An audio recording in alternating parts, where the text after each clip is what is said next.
when your legs burn with a fire that seems to consume every fiber, when your lungs scream for mercy and your heart pounds so violently you wonder if it might simply stop. Something extraordinary happens inside your mind. It is not merely fatigue. It is not simply the body's cry for rest. What occurs in those final moments of a run, when you have pushed past every comfortable threshold and entered that territory where pain becomes your only language, is a fundamental transformation in how your brain processes reality itself. Your mental logic does not simply slow down. It shifts. It reorganizes. It enters a state that Alan Turing, the mathematician who fundamentally redefined what we understand about thinking machines and human minds, would have recognized immediately as a critical threshold moment. Turing spent his entire intellectual life asking one deceptively simple question: what can be computed? What can be calculated? What can be known through pure logic? But embedded within that question was something far more profound, something that touches the very heart of what happens to your mind when you run yourself to exhaustion. He was asking about the limits, the absolute boundaries, the point beyond which no algorithm, no machine, no human mind can proceed. This is the story of what happens when you cross that boundary. This is the story of your mind at its limit. The human brain in its normal state operates within what we might call a comfortable computational range. You wake up, you process information, you make decisions, you navigate the world. Your thoughts follow patterns. Your logic follows rules. You are, in essence, running a program that has been refined over millions of years of evolution. But that program was designed for a world very different from the one you inhabit now. It was designed for survival in an environment where the greatest threats were physical, where the greatest challenges required immediate action, where thinking too much could get you killed. Your modern brain is still running that ancient operating system. And when you push your body to its absolute limit through running, something remarkable happens. That ancient operating system begins to show its true nature. The layers of civilization, of learned behavior, of cultural conditioning of what we call rational thought begin to peel away. What remains is something more fundamental, something closer to pure computation, something that Turing would have called the irreducible core of what a mind actually is. Consider the moment when you have been running for a long time. Perhaps you have been running for an hour, perhaps longer. Your body is depleted. Your glycogen stores are nearly empty. Your muscles are screaming. Your breathing is labored. At this point, most people stop. They have reached their limit. But some people continue. And in that continuation, in that decision to push past the point where comfort ends and genuine suffering begins, your brain enters a different mode entirely. The prefrontal cortex, that part of your brain responsible for complex reasoning, for planning, for what we call executive function, begins to lose its dominance. The signals it sends become weaker. The energy it requires becomes a luxury your body can no longer afford. And as that happens, other parts of your brain begin to take over. The limbic system, the brainstem, the ancient structures that have been there since before humans learned to speak, before we learned to write, before we learned to think in the way that Turing defined thinking. These older structures operate on a different logic entirely. They do not reason. They do not calculate in the way your conscious mind does. They respond. They react. They follow patterns that are hardwired, that are automatic, that require almost no energy to execute. This is the first transformation that happens to your mental logic when you run to exhaustion. Your mind shifts from complex, energy-expensive computation to simple, energy-efficient response patterns. But there is more happening than just this shift in which parts of your brain are in control. There is also a fundamental change in how information is being processed. When you are in your normal state, your brain is constantly filtering information. It is deciding what is important and what can be ignored. It is constructing a narrative about what is happening around you and inside you. It is maintaining what psychologists call your sense of self, your continuous identity, your story about who you are and what you are doing. This filtering process requires enormous amounts of energy. It requires constant computation. It requires your brain to be running multiple parallel processes simultaneously, all of them competing for resources, all of them demanding attention. But when you run to exhaustion, when your body has depleted its energy reserves to a critical level, your brain can no longer afford to maintain all of these processes. Something has to give. And what gives is often the narrative, the story. The sense of continuous self begins to fragment. You stop thinking about your life, your problems, your identity. You stop planning for the future or dwelling on the past. You exist only in the present moment. You are aware only of the immediate sensations, the burning in your legs, the pounding of your heart, the rhythm of your breathing. This is not a poetic description. This is not metaphorical. This is a literal change in how your brain is processing information. Your mind has shifted from narrative mode to sensory mode, from story to sensation, from the complex to the simple. Alan Turing understood something about this that most people do not. He understood that there is a hierarchy of computation. Some computations are simple, some are complex, some require so much energy, so much processing power, that they become impossible to execute. He proved this mathematically. He showed that there are problems that no algorithm, no matter how powerful, can solve. He called this the halting problem. The question is simple. Given any computer program and any input, can you determine whether that program will eventually stop or whether it will run forever? Turing proved that no algorithm can answer this question for all possible programs. There is no universal solution. There is no way to compute the answer in all cases. The problem is, in his terminology, undecidable. But what does this have to do with running to exhaustion? Everything. Because your brain is also subject to these same fundamental limits. Your brain is also a computational system, and when you push it to its limit, you are essentially asking it to solve problems that it cannot solve. You are asking it to maintain complex processes when it no longer has the energy to do so. You are asking it to compute the uncomputable, and when faced with this impossible task, your brain does what any system does when it encounters an undecidable problem. It stops trying. It gives up on the complex computation and falls back to simpler, more fundamental processes. This is why runners often report a sense of clarity during long runs, especially when they have pushed themselves to near exhaustion. It is not that their thinking becomes sharper in the conventional sense. It is that their thinking becomes simpler. The noise is stripped away. The constant chatter of the narrative mind, the endless internal dialogue, the constant evaluation and judgment and planning, all of this falls silent. What remains is a kind of pure awareness, a direct perception of reality without the filter of interpretation. Turing would have recognized this as a return to what he called fundamental computation, the irreducible core of what a mind actually is, stripped of all the elaborate structures that have been built on top of it. But there is another dimension to this transformation that is equally important. When you run to exhaustion, your brain is not just shifting which parts are in control and how information is being processed. It is also undergoing a chemical transformation. Your body is flooding your brain with a cocktail of neurochemicals, endorphins, which are your brain's natural painkillers, dopamine, which is associated with reward and motivation, norepinephrine, which increases alertness and focus, serotonin, which affects mood and perception. These chemicals are not just making you feel better, they are literally changing how your brain works.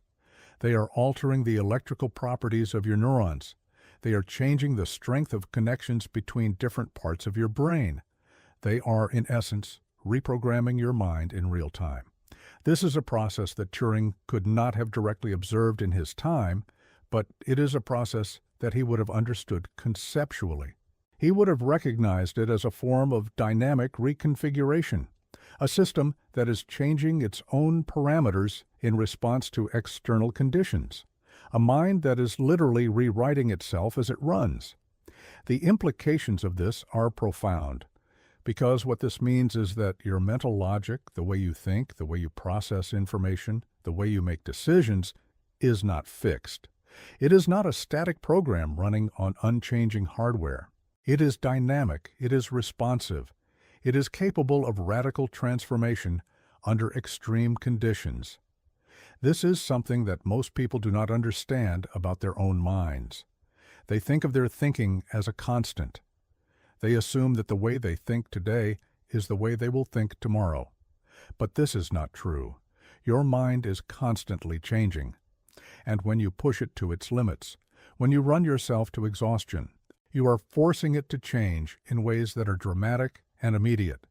There is a famous story about Turing, though it is important to note that the historical accuracy of this story is debated among scholars. The story goes that Turing would often go for long runs, sometimes running for hours at a time. And during these runs, he would work through difficult mathematical problems. He would think about the nature of computation, about the limits of what machines could do, about the fundamental nature of thinking itself. And it was during these runs, when his body was pushed to its limit, when his mind had been stripped down to its most fundamental processes, that some of his greatest insights came to him. Whether or not this particular story is literally true, it captures something important about the relationship between physical exhaustion and mental clarity. It suggests that there is something about pushing your body to its limit that can unlock a different kind of thinking, a thinking that is not bound by the normal rules of logic, a thinking that can make intuitive leaps that the rational mind cannot make. This brings us to one of the most important discoveries that Turing made, and one that is directly relevant to what happens to your mind when you run to exhaustion. Turing proved that there are limits to what can be computed. He proved that there are problems that no algorithm can solve, but he also proved something else. He proved that there are problems that can be solved by a human mind that cannot be solved by any algorithm. He proved that human intuition, human creativity, human insight can accomplish things that pure logic cannot. This is the paradox at the heart of Turing's work.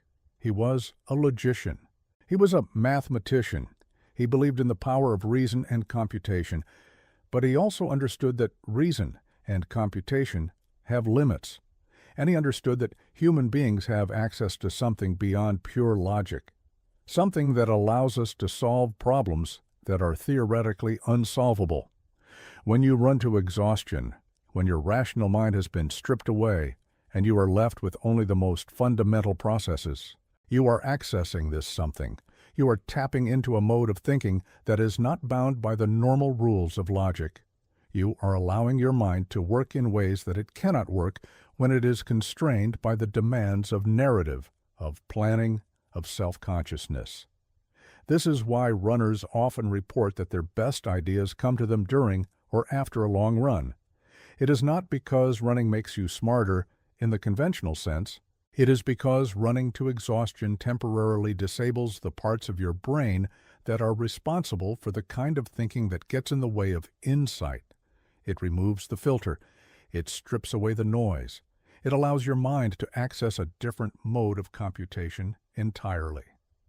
The modern world is obsessed with optimization. We want to make everything faster, more efficient, more productive. We want to squeeze more output from less input.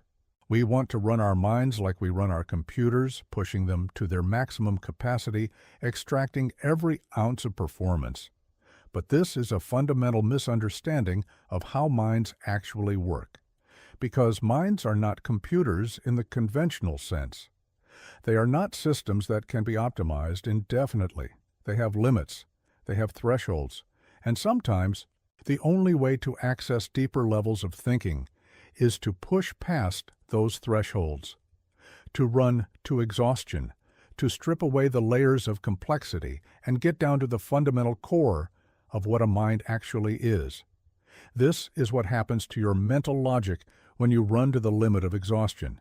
It transforms, it simplifies, it accesses modes of thinking that are normally inaccessible. It strips away the noise and the narrative and the constant self-evaluation. It returns you to a state that is closer to pure awareness, pure computation, pure being. And in that state, paradoxically, you often find clarity, you find insight. You find solutions to problems that your rational mind could not solve. You find access to a kind of thinking that is beyond logic, and yet is somehow more true, more real, more fundamental than logic itself. Alan Turing spent his life trying to understand the nature of computation. He tried to define what it means to think. He tried to draw a line between what machines can do and what only humans can do. But in the end, he came to understand that the line is not where we think it is. That thinking is not a single thing. That there are many different modes of thinking, many different ways of processing information, many different ways of being a mind, and some of those modes are only accessible when you push yourself to your limit, when you run until you cannot run anymore. When you strip away everything that is not essential, when you return to the fundamental core of what you actually are. This is the hidden logic of exhaustion. This is what your mind becomes when it has nowhere left to go but deeper into itself. But here is what Turing never explicitly stated, though his entire life's work points toward it. Exhaustion is not a failure of the mind. It is a revelation of it. When you run to the point where your body can no longer sustain the elaborate fiction of your conscious self, when every system designed to maintain the narrative of who you are begins to shut down, you are not losing your mind. You are finally meeting it. You are encountering the irreducible substrate beneath all thought, the raw computational core that has been running in the background the entire time, unnoticed, unexamined, taken for granted. Turing understood that computation is not something that happens only in machines. It happens in you, right now, every moment. Your brain is computing. It is processing information. It is following rules.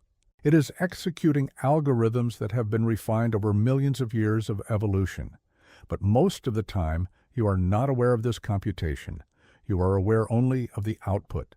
You are aware only of the story that your brain tells you about what is happening. You are aware only of the narrative. But when you run to exhaustion, when your body has depleted its resources to a critical level, that narrative begins to fail. And in that failure, you glimpse something real, something true, something that no amount of rational analysis can fully capture.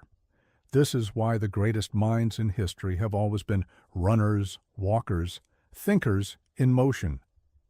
Not because movement makes you smarter in the conventional sense, but because movement to the point of exhaustion strips away the layers of complexity and returns you to a state of pure computation, a state where your mind is no longer trying to maintain a story about itself, a state where it is simply processing, simply being, simply existing in the present moment without the burden of narrative, without the weight of identity, without the constant evaluation and judgment that normally consumes so much of your mental energy.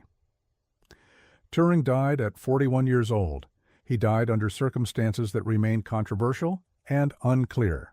But in his final years, he was still running. He was still pushing his body to its limits. He was still seeking that state of exhaustion where the mind becomes clear, where the noise falls away, where the fundamental questions can finally be asked and perhaps answered. The question he left us with is not, can machines think? That question is too simple. The real question is far more profound. What is thinking?